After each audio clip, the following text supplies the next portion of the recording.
long-term downward slide. Our structural problems predate the crisis that hit in 2007. And they're not going to go away by themselves in 2010. First, we've underinvested in the foundations of our economy, including transportation and communications infrastructure that are essential in a middle-class society and in a dynamic, competitive, high-wage economy. But the most important foundation of our economy is education and training. We simply cannot continue to skimp on the quality of education we provide to all of our children and expect to lead in the global economy. Likewise, we need to provide opportunities for lifelong skills upgrading to workers through both private and the public sector. Second, private and the public sector. Second, we failed over a long period of time to create enough jobs at home to maintain our middle class. And we've allowed corporate hacks to whittle away at workers' bargaining power to undermine the quality of the remaining jobs. Finally, the structural absence of good jobs means a shortage of sustainable demand to drive our economy. We want an entirely different kind of economy. Let's talk about what we need to do. We must directly and immediately take on what is wrong by creating millions of good jobs now, by rebuilding our economic foundations, and giving working people the freedom to form unions again and make all of our jobs good jobs.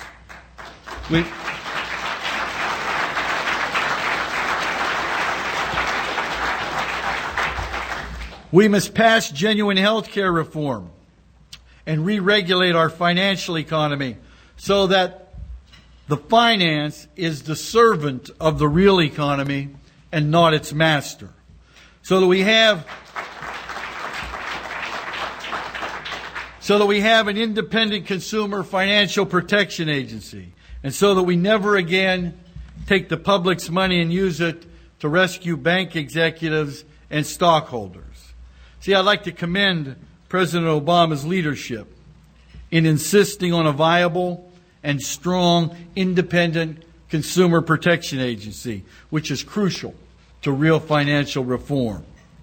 Now, the AFL-CIO's 5-point program will create more than 4 million jobs, extending unemployment benefits, including COBRA, expanding federal infrastructure and green jobs investments, dramatically increasing federal aid to state and local governments facing financial disaster, direct job creation where feasible, and finally, direct lending of TARP money to small and medium-sized businesses that can't get credit because of the financial crisis. And we need to adopt a tax on financial speculation so that we can fund the jobs effort as the economy recovers. Now, some in Washington say, when it comes to jobs, go slow. Take half steps. See, those voices are harming millions of unemployed Americans and our families. But they're also jeopardizing our economic recovery. It is responsible to have a plan for paying for job creation over time. But it is bad economics and suicidal politics not to aggressively address the job crisis at a time of double-digit unemployment. In fact, budget deficits over the medium and long term will be worse if we allow the economy to slide into a long job stagnation. Unemployed workers don't pay taxes and they don't go shopping.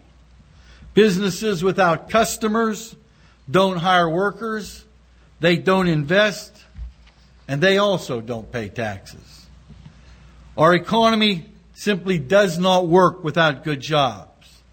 So we must take action now to restore workers' voices in America. The systematic silencing of American workers by denying our right to form unions is at the heart of the disappearance of good jobs in America. We must pass the Employee Free Choice Act so that workers can have the chance to turn bad jobs into good jobs, and so we can reduce the inequality which is undermining our prospects of a stable economic growth. And we have to do that now. Not next year, not even this summer, but right now. Each of the initiatives should be rooted in a crucial alliance of the middle class and the poor. But today, as I speak to you, something different is happening with health care. On the one hand, we have the House bill which asked the small part of our country that prospered in the last decade, the richest of the rich, to pay a bit more in taxes so that most Americans can have health insurance. And the House bill reins in the power of health insurers and employers with an employer mandate and a strong public option.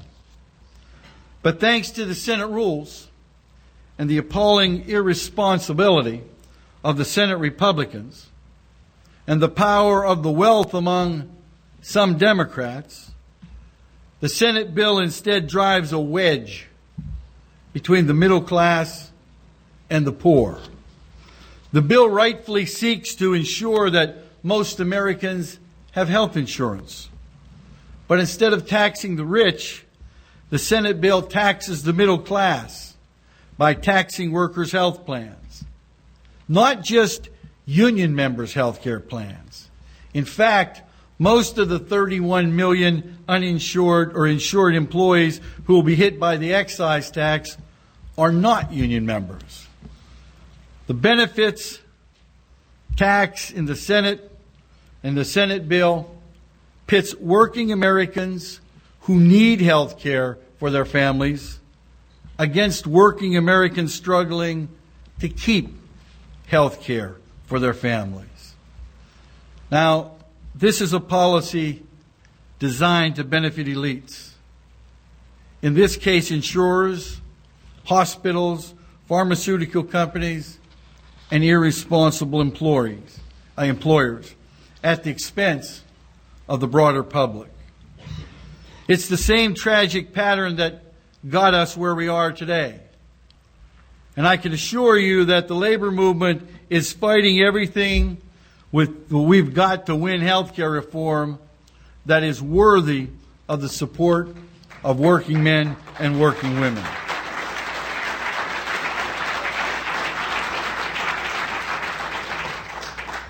These great struggles over health care and jobs and the freedom to organize and financial reforms are the first steps. Beyond the short-term job crisis, we have to have an agenda for restoring American manufacturing, a combination of fair trade and currency policies, worker training, infrastructure investment, and regional development policies targeted to help economically distressed areas. We cannot be a prosperous middle-class society in a dynamic global economy without a healthy manufacturing sector. So we must have an agenda to address the daily challenges that workers face on the job, to ensure safe and healthy workplaces and worker-friendly rules. We need also comprehensive reform of our immigration policy based on shared prosperity and fairness and not cheap labor. And we must take on the retirement crisis. See, too many employers have replaced the system of pensions we used to have with underfunded savings accounts fully exposed to everything that's wrong with Wall Street. Today, the median balance in 401k accounts is only $27,000. Nowhere near enough to secure retirement. We need to return to a policy of employers sharing responsibility for retirement security with employees while also bolstering and strengthening Social Security. Now, President Obama campaigned on a platform of boldly taking on these challenges. He's spoke often about the need to refound our economy on doing real things rather than dreaming of financial pots of gold. He asked Vice President Biden to lead the effort to restore the middle class. For the first time that I can recall, we have an administration that sees manufacturing, making things here,